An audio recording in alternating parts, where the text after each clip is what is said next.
In this tutorial we're going to be modelling a tyre using Maya. So as per kind of any model that you begin, you want to make sure you plan it as best you can before you start.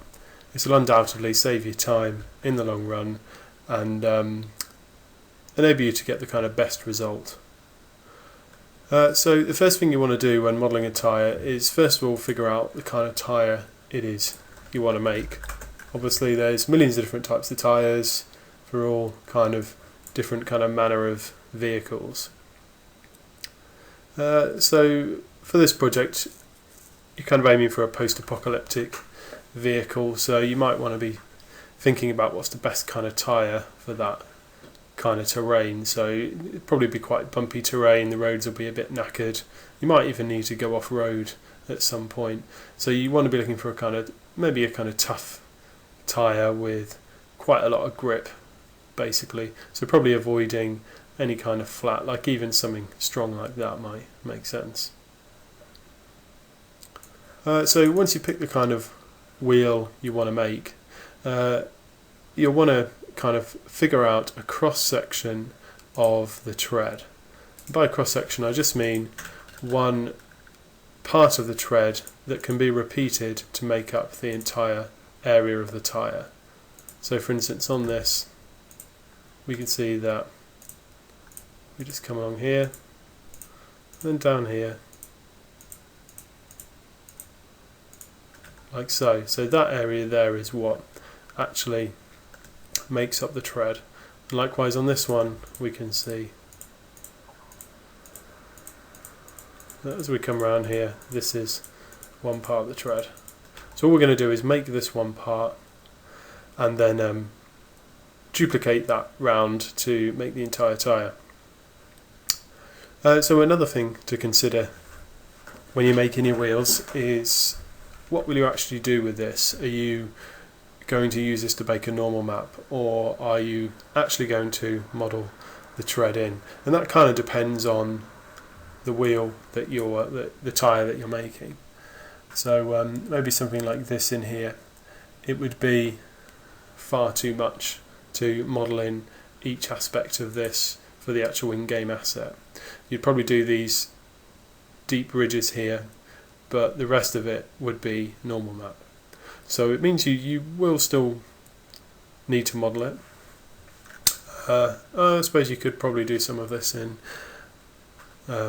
something like Endo 2, but for the majority of it you will need to model it. So just bear in mind, like, what do you actually need to model? Do you need to model it all, or on this one are we just going to model this kind of big areas here and then do the rest of the detail with the normal map? And the last thing you'll want to consider is how many times this repeats the pattern. So when modelling it, that is important because you're repeating it 1,000 times. Every poly you put in becomes 1,000 polys. So depending on the size of the tread as well as like how many times it repeats. So once you're all kind of happy with that, you can begin modelling in Maya. Okay, so once we're ready to begin modelling, you come into Maya and we'll make a plane. Set this to one subdivision, and we'll probably need this. Well, we'll leave it actually like that, because what we want to do is scale it up to whichever kind of tread it is that you've chosen to make. So maybe we'll stick with one like this, so I'll just crop this and save this out.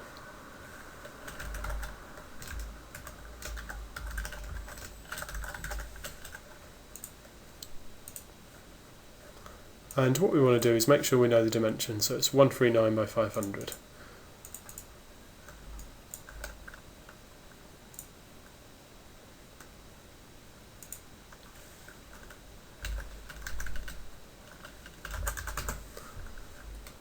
So just one thing to confirm real quick, I've got my grid set to grid lines every one unit and kind of no subdivisions either. So basically 1 square represents 1 unit. And that's why I've set this to 1.39 by 5 rather than 139 by 500, because it's going to be easier to model on a smaller scale like this. So assign a new material to this, like a Lambert, and in here we'll just drop that image that we just saved.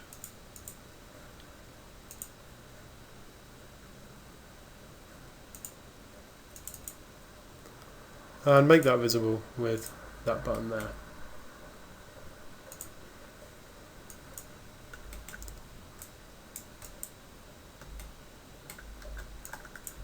So we'll need to unitize that just to make sure it's using all the space. And there we go. So we know, because we took the measurements straight from our Photoshop image, we know that this is kind of perfectly to scale. Okay, so one last little thing I might do is just move that down very slightly, so any object I create is above it in the viewport. So we know we just want to make one section of this. So I'm going to make that translucent. I'm using the bonus tool for translucency. Obviously you can use that one as well, but I like that one because obviously it only makes your one model that you're working on translucent. Okay, I'm going to delete the base off this, pull this down a bit, pull this above the model here, and just pick a kind of area to start making the tread.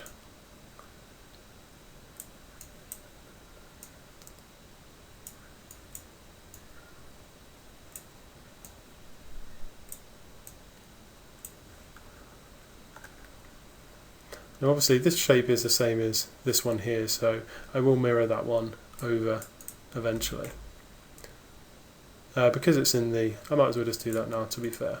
Because we've got a pivot in the exact centre and this model is also in the centre, it's really nice and easy for us just to use duplicate special, set it to instance, and I think it will be X, we want this on -1. And there we go, so we've got our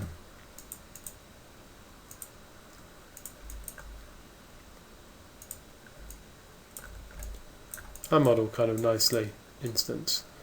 So I might bring that down even a bit further.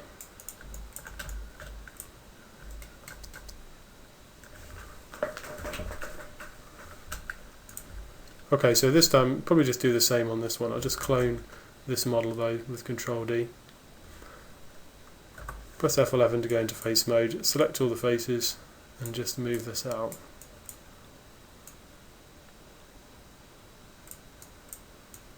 And again, just get this roughly right. It does lose the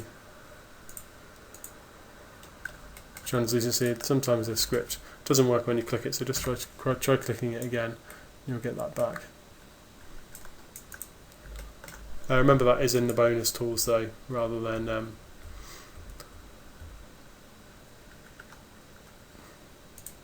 being a generic tool. So you guys can just use this one if you don't have the bonus tools installed.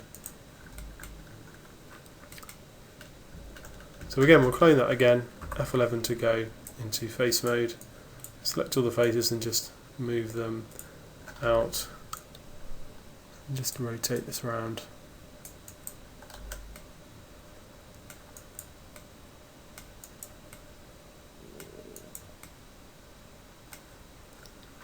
Like so.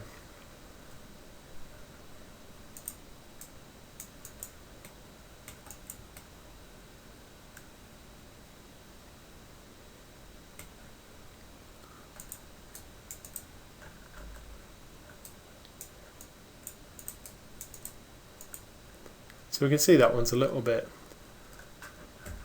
off centre, so I will just chuck that one over to there.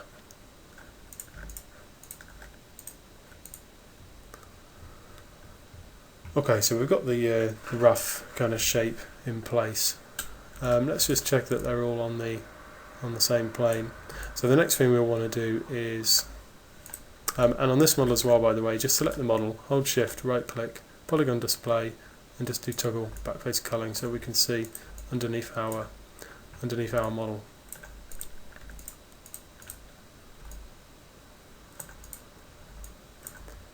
Okay, so as a base, I think that's okay, really. Like especially for a game asset. Like I know the tread's got this little dink on it here, and this might have a little bit of curvature. But remember what I said before, where depending on how many treads you have, how many duplicates of this pattern, every face is going to add kind of detail to it.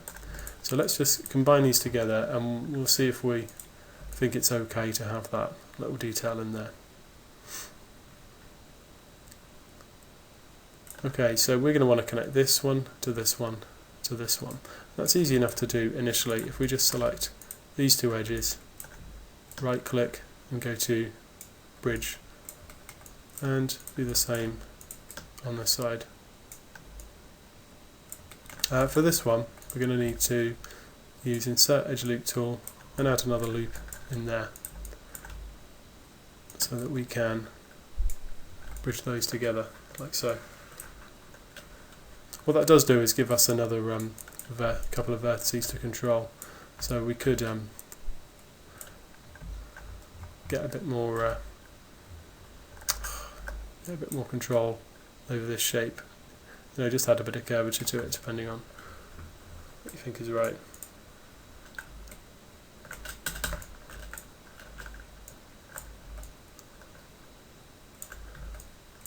Okay, so the next thing we're going to want to do then is add in some, well no, let's actually do the width first. So if we just select one edge here, select another edge here, and then use extrude edge, go straight to move mode and just drag this out. And you're going to want to roughly kind of line this up like so.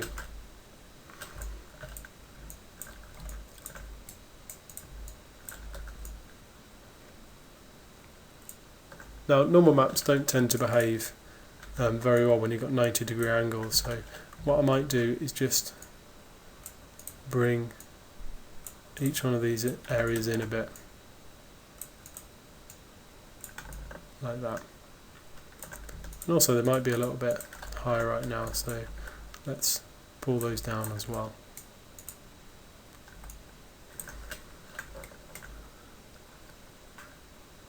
Okay, so the next thing, like I'd say that's kind of roughly okay for the tread. Actually, let's just do one more thing. Let's select both of these edges here, extrude that out, and select both of these edges and extrude those out.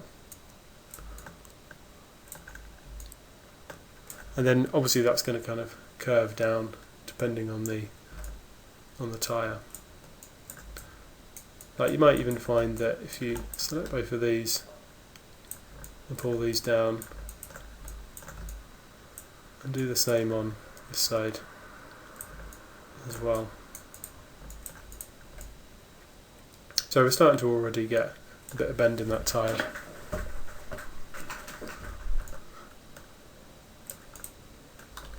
Okay, so the next thing we're going to want to do then is maybe do hide unselected, and we'll duplicate this and just see how this is lining up.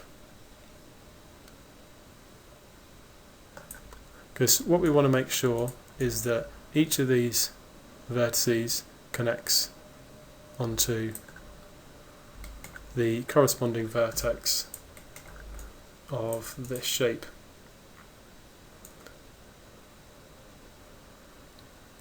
So use your plan if you need to.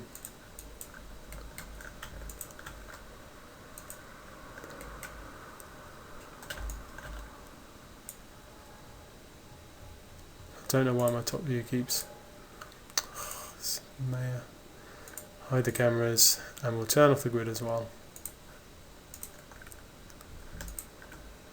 And just make sure that your second one is kind of roughly positioned where you want it to be. So yeah, something like that. So now I know that both of those are in the right place, so we just need to make sure that they connect together okay. So to do that, what we want to do next is go to Vertex Mode, and one sec, I am just going to go to my camera attribute editor here and just change my near clip. So now look, when I zoom in, it's not going to make stuff vanish.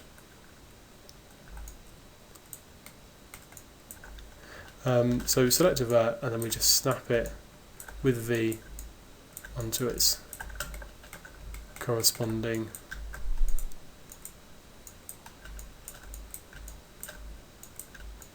vertex on the other model.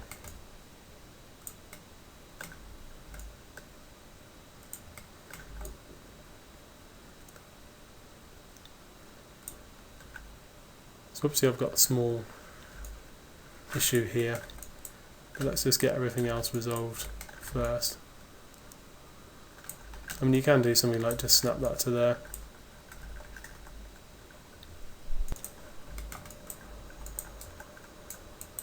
Okay, so what we'll do is we'll just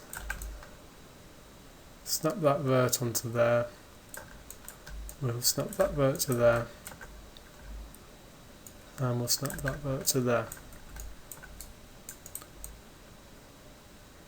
Just make sure that's all okay.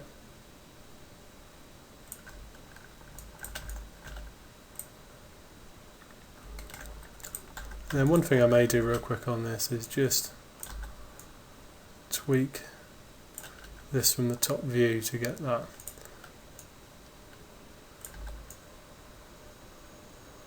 bevel thing that we did earlier looking a bit better.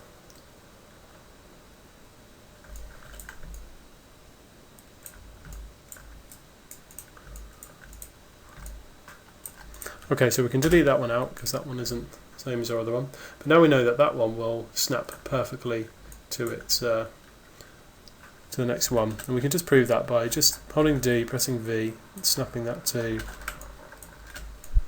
our back point here, using Control D to clone it, and then holding down V and just moving it into place, and we can see that that snaps perfectly onto there.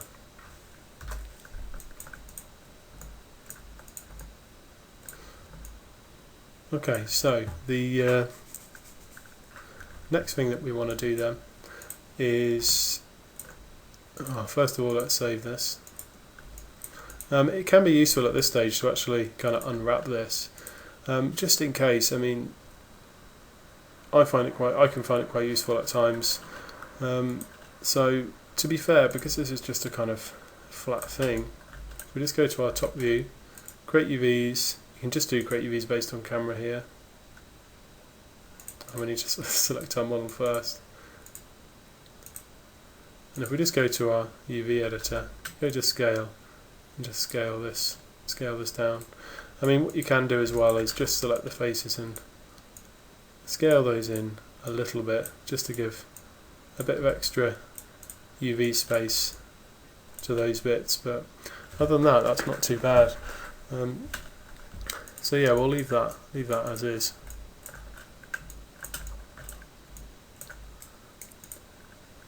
Okay, so the next thing we want to do then is actually start cloning a load of copies of this. So if we turn back on our grid and snap this to the actual grid itself, and then just enlarge this. So what we actually want to do is get this so that the width of it is equivalent to one grid space.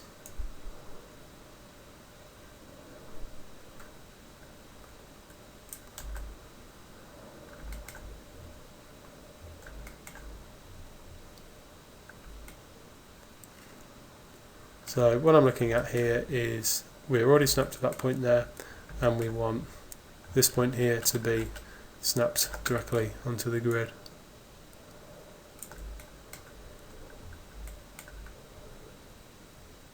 I guess that's not looking too bad.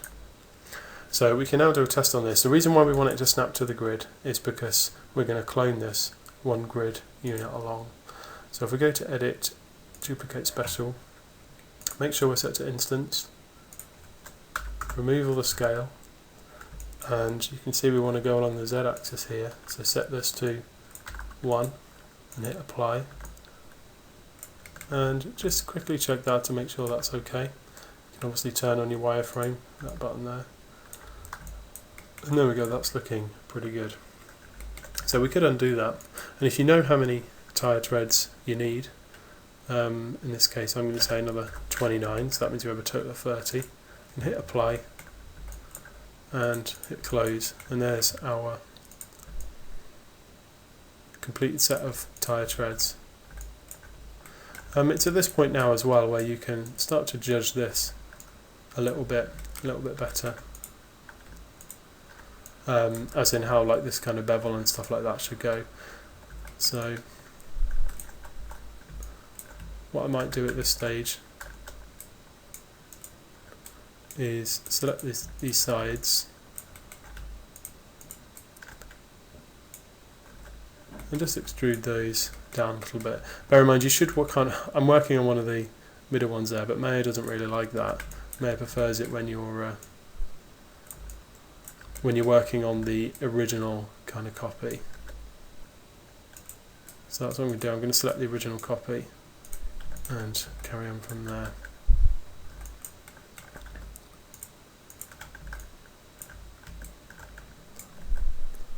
And I'm not going to do much because we can carry that on later as well. Okay, so I also find it good practice here, just do Control D this set here, because then you can always come back to that later and work on it again. So it can be good, you know, to actually make a new layer here. Select all of these and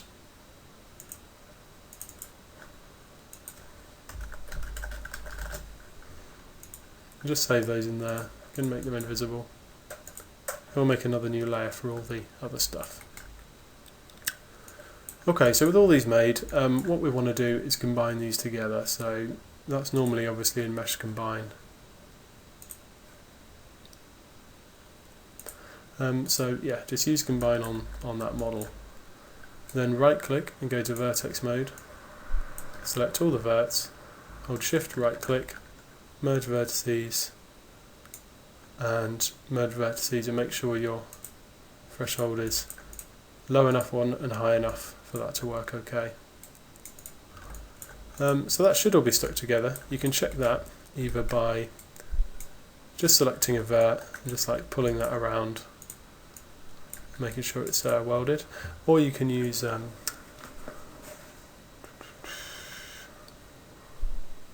one of the tools up here. I always forget where it is. Clean up here. You can do select matching polygons and select faces with holes, and that should show you, select any parts of the model that might have issues, and so no, that's fine.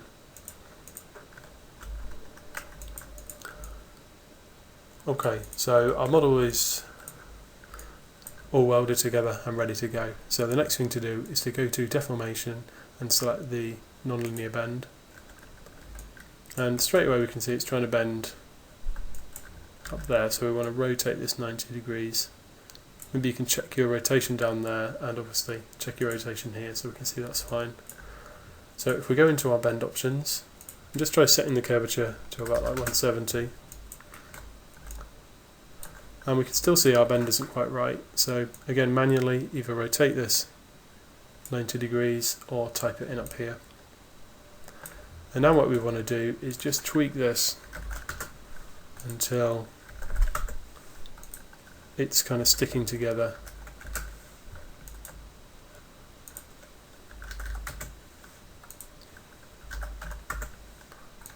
So it's sticking together perfectly. And you can literally get this spot on with just a little bit of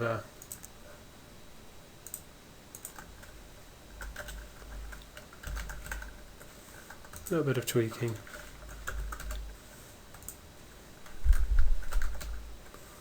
So actually it looked like 0.5 was probably spot on. Okay, so we're really starting to get there now. We've got our tyre.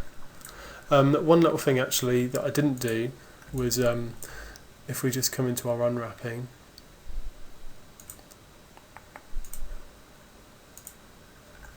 we can see that each of these is unwrapped on here, but those little side bits we added aren't unwrapped properly, and everything's overlaid on top of each other. So what we really should have done is unwrap this as one nice kind of flat piece.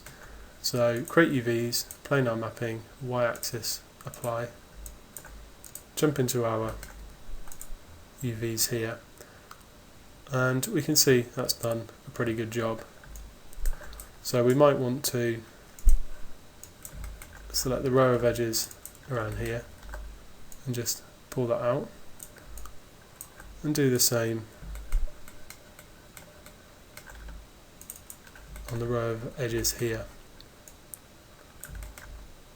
So what we have lost here is our shrinking on each of these faces, and you're more than welcome to go in and shrink each of those faces, but hopefully we won't need to do that anyway. So again, it's another benefit of having that slightly tapered edge to it.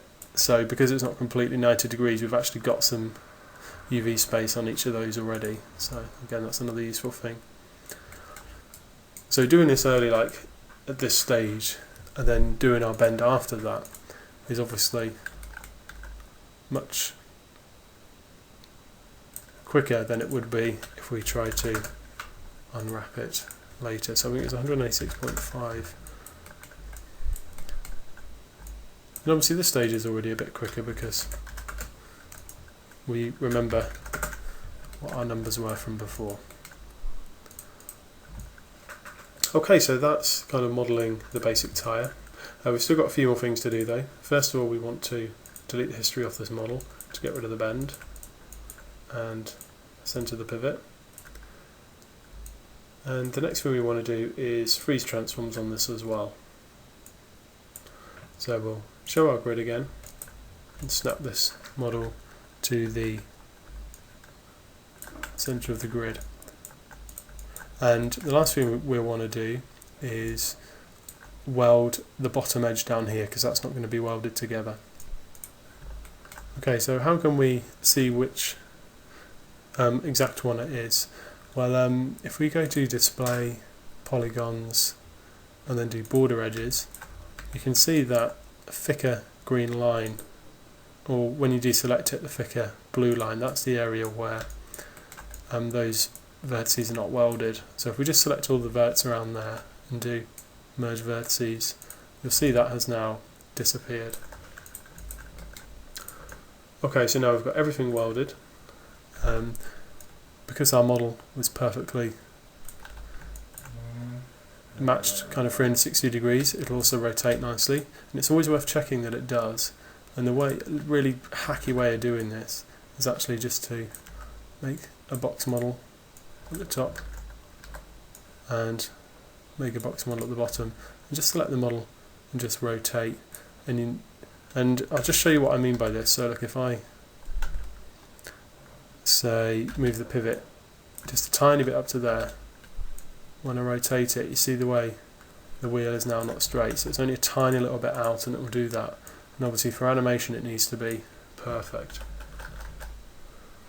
So that's a good way of testing whether your tyre is kind of pivot is sound. Okay, so with regard to our centre bit here, what we can do now is select both of these and extrude edge. And using these two here, we can like pull this in until you get the kind of rough thickness of your tyre. It also means you can use kind of bits like this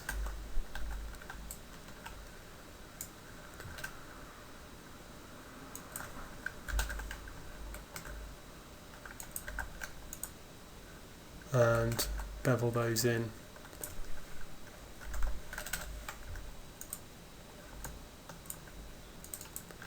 Remember, you can use something like the slide edge tool rather than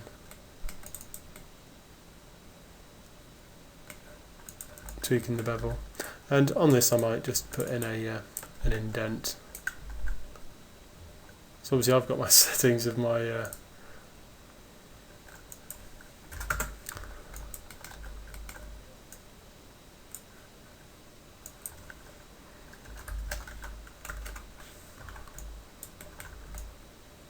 just bear in mind that anything extra you do on this, you're going to have to UV as well.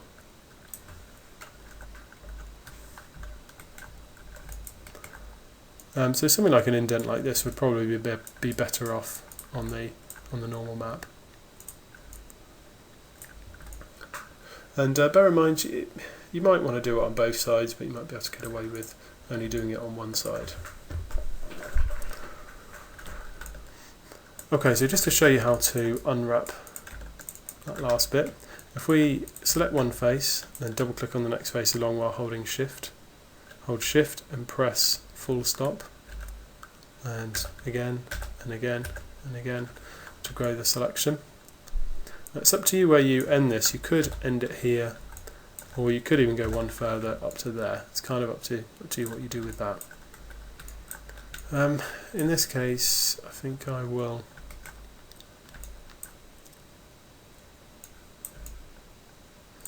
take it up to about there. And then what we want to do is use planar mapping on X, and then shrink this down. Then you can see then we've got a nice unwrap section there. So again, the same on this side. Increase that by 1. Planar map, and shrink that down.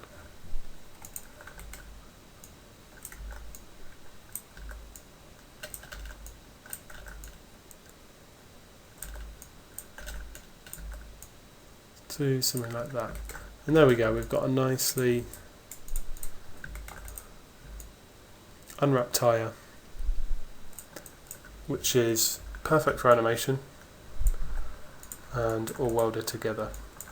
Now one thing is, these might not be quite the right size. I'd imagine that these are a bit so I'll assign the checker shader, make sure viewport 2.0. Actually, that's not too bad. They're not too far off in terms of UV size either. So okay, so that's how we model the tyre. So the next thing we'll look at is using duplicate special to model the hubcap.